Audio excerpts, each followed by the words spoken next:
बिस्मिल्लाहिर्रहमानिर्रहीम। अस्सलाम वालेकुम दोस्तों, कैसे आप सब? उम्मीद करता हूँ खैरियत से होंगे। मैं एम अली आप सभी का Haidari study point YouTube channel पे खैर मकदम करता हूँ। सीटेट सन 2026 के लिए उर्दू की कंप्लीट क्रैश कोर्स की क्लास नंबर 2 में आज हम आमोजिश और हुसूल याबी यानी लर्निंग एंड एक्विजिशन के बारे में मज़ीद मालूमात पेश करेंगे। पिछली क्लास में हमने इस चैप्टर का बाकायदा तौर से आगाज़ कर दिया है, वो क्लास आपको डिस्क्रिप्शन में मिलेगी। अगर आप लोग ने हमारी क्लास नंबर 1 नहीं देखी है तो मैं आपको सजेस्ट करूँगा कि ज़रूर देखिए। तो चलिए शुरू करते हैं। लैंग्वेज लर्निंग एंड एक्विजिशन को डिस्कस करेंगे, यानी ज़बान की आमोजिश और हुसूल याबी क्या होती है, दोनों में फ़र्क क्या होता है, ये वाज़े करेंगे। इस चैप्टर से कैसे सवालात देखने को मिलते हैं, देखिए। एक 8 साल का बच्चा अपने माँ बाप के साथ बिहार रहता था, बिहार से मुंबई ट्रांसफ़र उसका हो गया।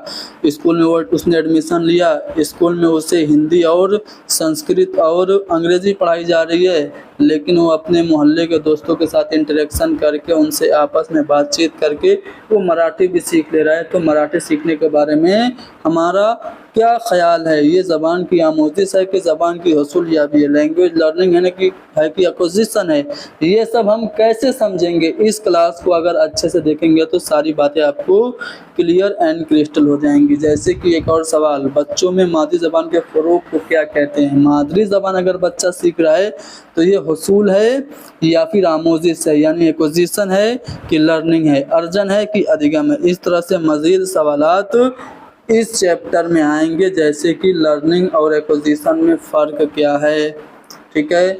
बच्चा जो फर्स्ट लैंग्वेज है वो कैसे सीखता है, और ज़बान की हुसूली से मुराद इंसानी दिमाग की अंदरूनी सलाहियत की वजह से मादरी ज़बान या कौन सी ज़बान सीखा जाता है। इस तरह के सवालात आपको इस चैप्टर में देखने को मिलेंगे। तो चलिए अब हम लोग लैंग्वेज एक्विजिशन यानी कि ज़बान का इक्तिसाब या ज़बान की हुसूल याबी क्या होती है समझते हैं, फिर हम ज़बान की आमोजिश यानी कि लैंग्वेज लर्निंग को समझेंगे। देखिए, पहले मैं अपनी भाषा में, अपने अल्फाज में मैं आपको लैंग्वेज एक्विजिशन समझाने की कोशिश कर रहा हूँ। जब बच्चा पैदा होता है तो बच्चे के घर वाले कोई ना कोई ज़बान बोल रहे होते हैं। मान लीजिए बच्चा उत्तर प्रदेश में कहीं पैदा हो गया और उसके घर की ज़बान हिंदी है, तो हिंदी उसकी पहली ज़बान और मादरी ज़बान हो गई।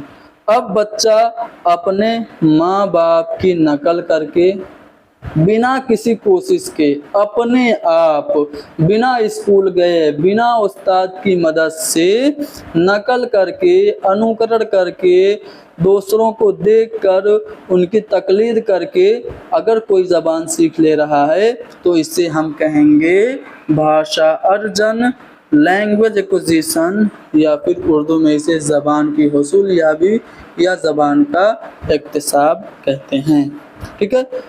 अब इसके अपोजिट अगर हम बात करें ज़बान की आमोजिश यानी कि लैंग्वेज लर्निंग की, तो जब हम स्कूल जाते हैं तो स्कूल में मान लो हम अंग्रेज़ी सीखते हैं। अब घर पे तो हमने हिंदी सीख ली माँ बाप का अनुकरण करके, तो हिंदी हमारी पहली ज़बान हो गई।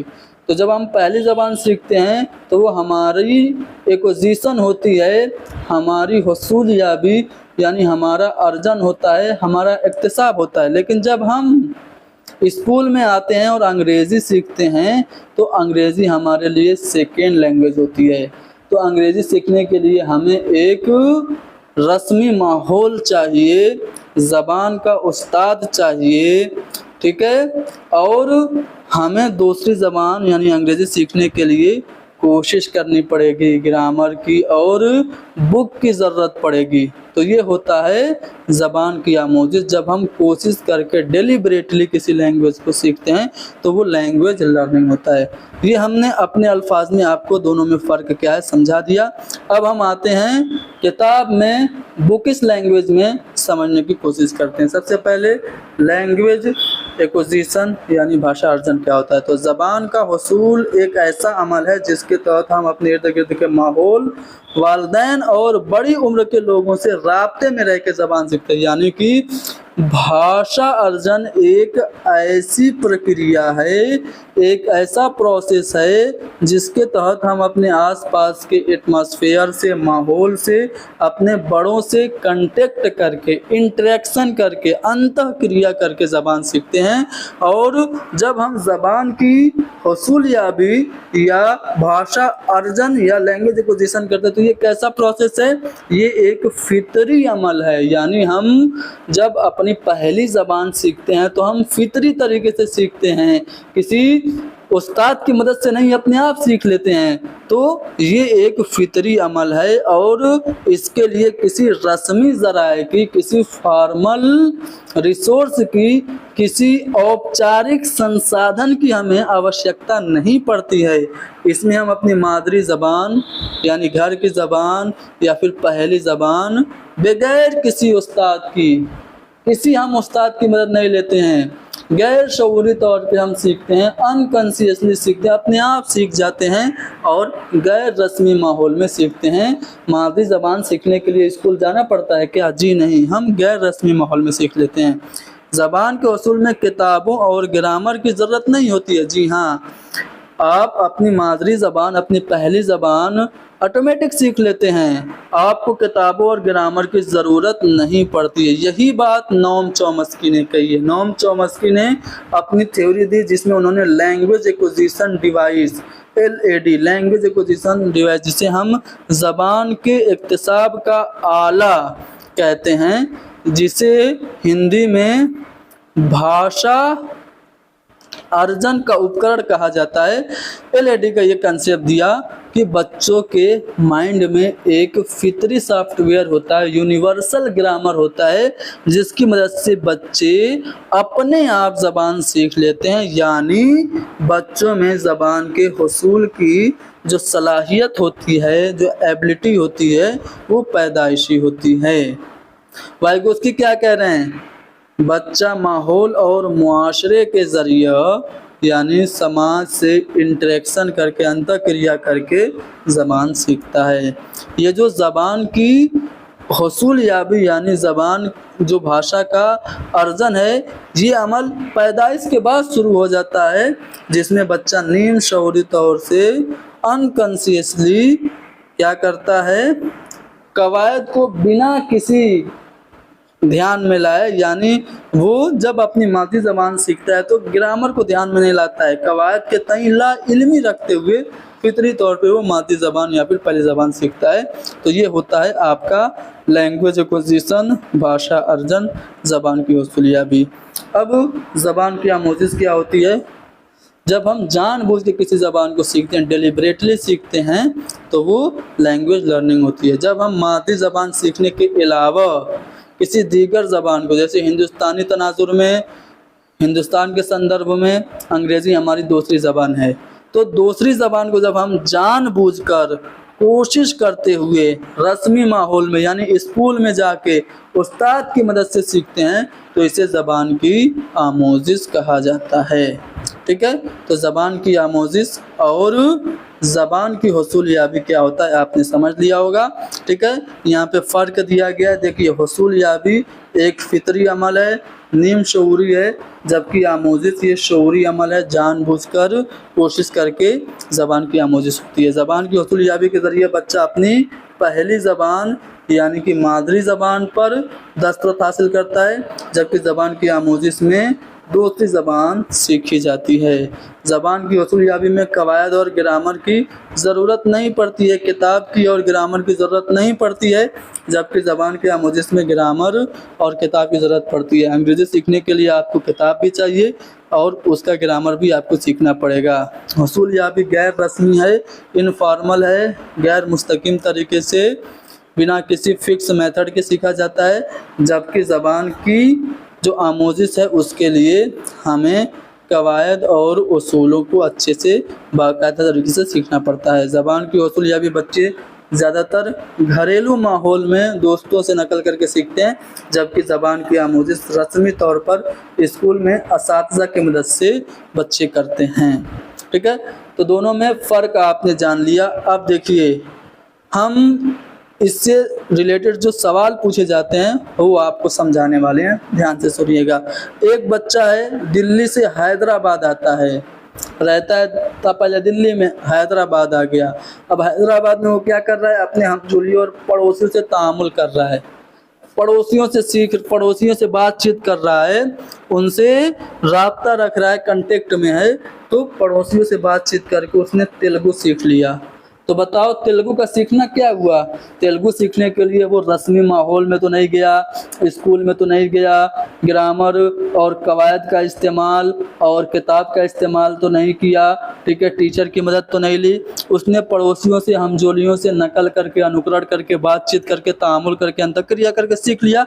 तो तेलुगु सीखना क्या होगा? ज़बान की हुसूलियाबी होगी, लैंग्वेज एक्विजिशन होगा। ये पॉइंट सीटेट में पूछा जा चुका है, जिसको हमने यहाँ पे वन लाइनर बना के आपके सामने लाया। चलो एक और सवाल देखो, सेम ऐसा ही सवाल है कि एक लड़का पटना से मुंबई आता है, स्कूल में उसने अंग्रेजी को एक ज़बान के तौर पर मुंतखब कर रखा है, यानी अंग्रेज़ी वो स्कूल में पढ़ रहा है, और वो अपने दोस्तों और आसपास के लोगों के साथ बातचीत से मराठी भी सीख लेता है। तो बताइए अंग्रेज़ी का सीखना क्या है, मराठी का सीखना क्या है? देखिए अंग्रेज़ी को वो स्कूल में सीख रहा है, तो अंग्रेज़ी का सीखना ज़बान की आमोजिश, लैंग्वेज लर्निंग है। मराठी वो दोस्तों और आसपास के लोगों से बातचीत से सीख रहा है, तो मराठी का सीखना ज़बान की हुसूलियत यानी कि लैंग्वेज एक्विजिशन, भाषा अर्जन हो गया। इसी तरह असलम, देखिए ये पॉइंट एग्जाम में पूछे गए हैं, याद रखिएगा, वन लाइनर हैं, तो क्या हुआ एग्जाम में पूछे गए हैं। अभी इसका ऑब्जेक्टिव फॉर्म अगर आप लोग चाहेंगे तो मैं दिखा भी दूंगा, लेकिन उसमें वक्त ज़ाया होगा। चलिए, असलम की पैदाइश मध्य प्रदेश में हुई थी और 6 साल बाद उसके वालिद का तबादला केरला में हो गया। वहाँ विक्रम को, सॉरी ये असलम होगा, वहाँ असलम को इंग्लिश मीडियम में दाखिल किया गया, लेकिन चंद ही महीनों में उसने मलयालम सीख लिया। अच्छा बताओ, स्कूल में तो उसको इंग्लिश सिखाई जा रही है, इंग्लिश मीडियम में उसको दाखिल किया गया, लेकिन वो मलयालम कैसे सीखा होगा? जाहिर सी बात है अपने दोस्तों से नकल करके, अनुकरण करके सीखा होगा, इंटरेक्शन करके।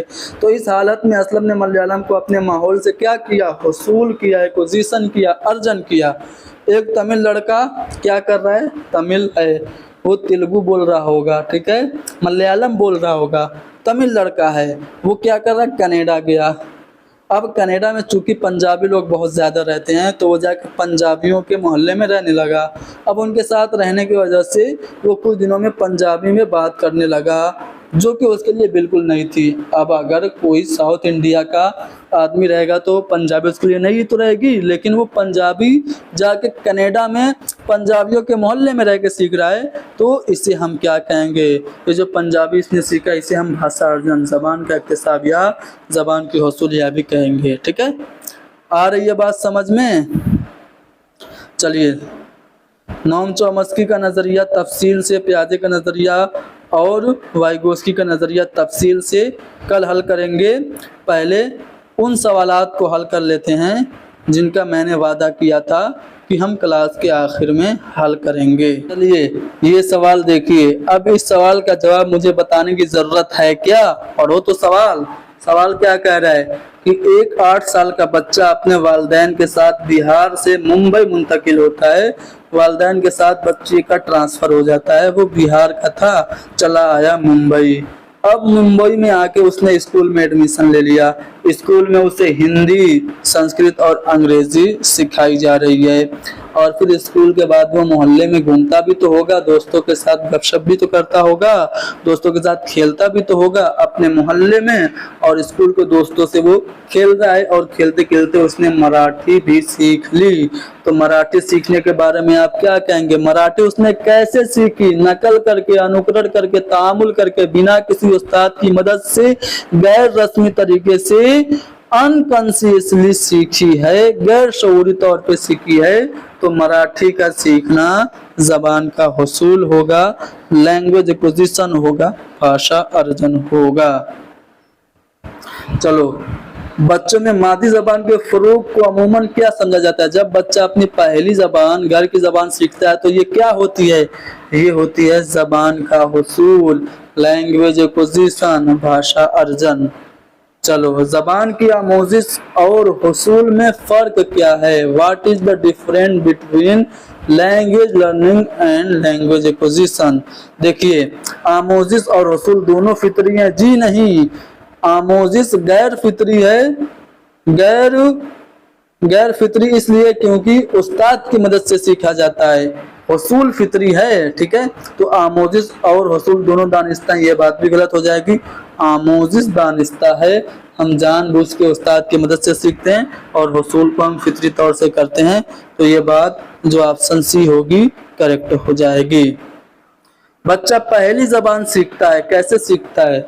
रस्मी माहौल में या फिर फितरी माहौल में? जाहिर सी बात है फितरी तरीके से सीखता है। रस्मी माहौल तो स्कूल का माहौल हो गया, ट्यूशन वाले के माहौल में बिल्कुल नहीं सीखता है, बल्कि वो फितरी माहौल में अपने माँ बाप का अनुकरण करके सीखता है। स्वाभाविक तरीके से बच्चा अपनी पहली भाषा सीखता है। जबान की हुसूली से मुराद इंसानी दिमाग की अंदरूनी सलाहियत की वजह से मादरी जबान या डैश जबान सीखने के अमल से है। जब हम अपने दिमाग की अंदरूनी सलाहियत की वजह से बिना किसी उस्ताद की मदद से अपने आप जबान सीख लेते हैं, तो वो है जबान की हुसूलियाबी। तो हम उसमें मादरी जबान सीखते हैं। मादरी जबान को क्या कहते हैं? पहली जबान कहते हैं कि दूसरी जबान की तीसरी जबान? जाहिर सी बात है मादरी जबान हमारी पहली जबान ही होती है। अगला सवाल देखिए, ये भी अच्छा सवाल है। सुरैया छठी जमात की तालबा है, ध्यान से सुनिएगा। वो जालंधर पंजाब से तमिलनाडु के मदुरई अपने वालिद के साथ मुंतकिल हो जाती है। पंजाबी उसकी मादरी जबान है। सुरैया की मादरी जबान क्या है? पंजाबी है। और उसने अंग्रेजी स्कूल में बतौर सेकेंड लैंग्वेज पढ़ी है अंग्रेजी को, ठीक है। और वो अपने पड़ोसियों से सीखकर तमिल भी बोल सकती है। तो वो 3 जबानें जान रही है। एक तो उसकी मादरी जबान है पंजाबी, वो जान रही है। एक अंग्रेजी स्कूल में सीखी है, वो जान रही है। और नकल करके अपने पड़ोसियों का तामुल करके इंटरेक्शन करके वो तमिल सीखी है। तो तीनों के बारे में कौन सा बयान सही है? पंजाबी और तमिल का शुमार जबान के इक्तिसाब में होगा? बिल्कुल होगा, क्योंकि पंजाबी तो उसकी मादरी जबान है, उसने गैर रस्मी तरीके से बिना किसी उस्ताद की मदद से अपने आप सीखा होगा। और तमिल उसने दोस्तों से अनुकरण करके सीखा है। तो ये दोनों जबान का इक्तिसाब यानी कि एक्विजिशन हो गई। अंग्रेजी उसने सीखा है स्कूल में, तो ये आमोजिश हो गई, ठीक है। तो यही वाला ऑप्शन आपका सही होगा। बाकी ऑप्शन पढ़ने की जरूरत ही नहीं है, क्योंकि बाकी ऑप्शन में तमिल का शुमार इक्तिसाब, ये सही बात है, लेकिन अंग्रेजी और पंजाबी दोनों आमोजिश होगी। जी नहीं, अंग्रेजी तो आमोजिश होगी, लेकिन पंजाबी भी इक्तिसाब होगी। पंजाबी, अंग्रेजी, तमिल तीनों का शुमार आमोजिश? जी नहीं। अंग्रेजी का शुमार इक्तिसाब में होगा? जी नहीं, क्योंकि अंग्रेजी तो स्कूल में सीख रहा है, तो आमोजिश होगी। तो इसलिए हमारा पहला वाला ऑप्शन करेक्ट होगा, ठीक है। चलो, जबान की तहसील क्या होती है, यानी लैंग्वेज एक्विजिशन? तो ग्रामर को समझने के साथ में अल्फाज को याद करना, या फिर इंसान के दिमाग की सलाहियत की वजह से कौमी जबानों को सीखना, या फिर ये एक तकनीक है जो बच्चों के लिए कौमी जबान सीखने का माहौल पैदा करती है, या फिर जरूरी अल्फाज के जखीरे का इस्तेमाल और उनको याद करना। इंसानी दिमाग की सलाहियत की वजह से जो हम अपनी जबान अपने आप सीख लेते हैं, यहाँ पे दूसरी जबान नहीं पहली जबान होगी। तो पहली जबान जो हम सीखते हैं, ये जबान की हुसूलियाबी या जबान की तहसील कहलाती है। तो पहला वाला ऑप्शन करेक्ट होगा। चलिए, पहला वाला ऑप्शन नहीं, ऑप्शन बी हमारा करेक्ट होगा। इंसानी दिमाग की सलाहियत की वजह से कौमी और पहली जबान सीखने का जो अमल होता है, वो जबान का हुसूलियाबी, जबान का इक्तिसाब या भाषा अर्जन होता है, ठीक है। जबान सीखने के रस्मी तरीकों में क्या शामिल नहीं है? रस्मी तरीका स्कूल में सीखिए, उस्ताद की मदद से सीखिए, या फिर लैंग्वेज लेबोरेटरी में सीखिए, लैब में सीखिए। तो ये तीनों तो रस्मी हो गए, लेकिन जो घरेलू माहौल है ये रस्मी तरीका नहीं है, बल्कि गैर रस्मी तरीका है। तो हमारा ऑप्शन डी करेक्ट होगा। बच्चे जबान सीखने की कुव्वत लेकर पैदा होते हैं। बच्चों में जबान सीखने की सलाहियत और क्षमता जन्मजात होती है। ये बात किसने कही थी? पियाजे ने, पावलोव ने, कि चोम्स्की ने, कि वाइगोत्स्की ने? बताइए किसने कही थी? 4 ऑप्शन आपके पास हैं, ठीक है। आप लोग इस सवाल का जवाब कमेंट में पेश करें।